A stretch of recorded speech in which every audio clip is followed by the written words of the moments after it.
మొదలవుతుంది కొత్త కథ కుస్తీ కళ్యాణి.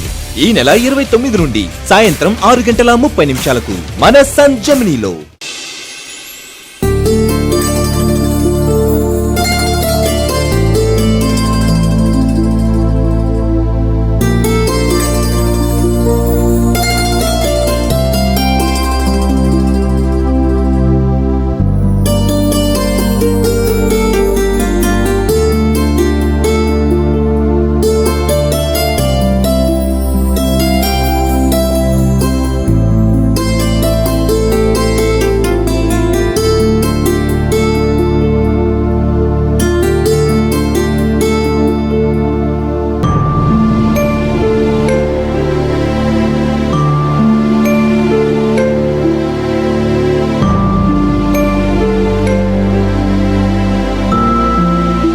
పగలంతా 10 నిమిషాలు కూడా ఖాళీ లేకుండా పనిచేస్తూ ఉంటావు.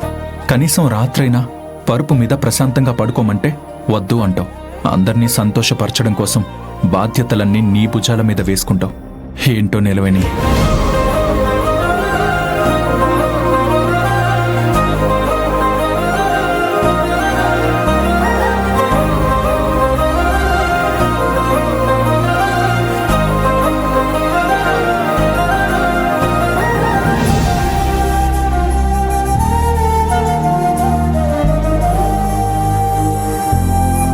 రోజంతా పనిచేస్తావు, అలసిపోతావు, కాళ్ళు నొప్పులుగా ఉన్నా కనీసం బయటికి చెప్పుకోవు.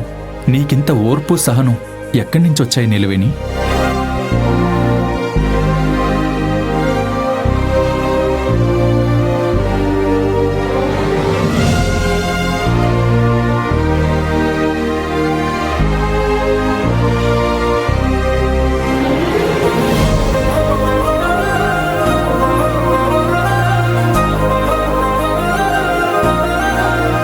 గుడిలో ఉండాల్సిన ఒరిజినల్ విగ్రహం నకిలీ అని ఈవిడికెలా తెలిసింది?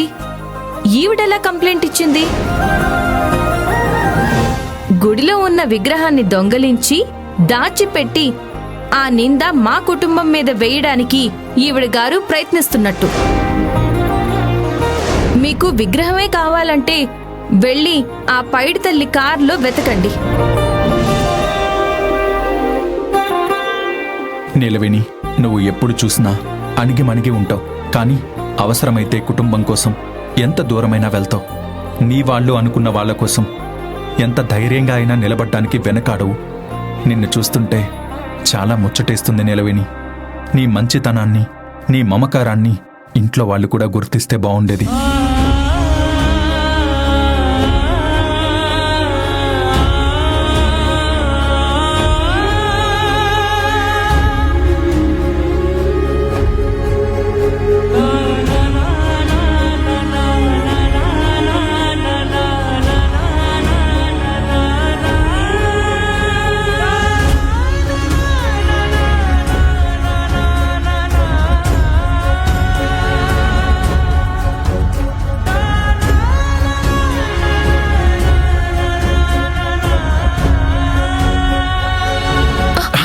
నిలవేని, ఏంటి శ్రీవారు ఇది? నా కాళ్ళు మీరు పడుతున్నారేంటి? భార్య కాళ్ళు ఏ భర్త అయినా పట్టుకుంటారా? తప్పు కదా.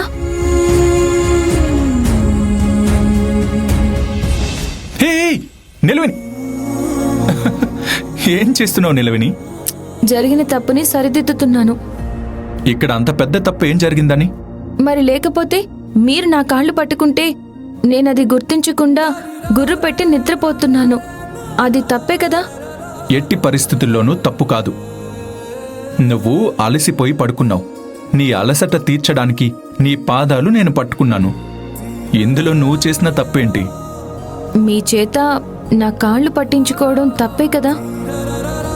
భర్త అలసిపోయినప్పుడు భార్య కాళ్ళు పడితే తప్పు కాదు కదా. అలాంటప్పుడు భార్య అలసిపోయినప్పుడు భర్త కాళ్ళు పడితే ఎందుకు తప్పవుతుంది? ఏమో శ్రీవారు, నాకవన్నీ తెలియవు. మీరు నాకు దేవుడు. దేవుడు ఇలాంటి పనులు చేయకూడదు. నేను నీకు దేవుణ్ణైతే నువ్వు నాకు దేవతవి. ఏ రోజు ఈ ఇంట్లో అందరూ ప్రశాంతంగా నిద్రపోతున్నారంటే దానికి కారణం నువ్వు. ఈరోజు అందరూ ఎలాంటి దిగులు లేకుండా ఉన్నారు అంటే దానికి కారణం నువ్వు.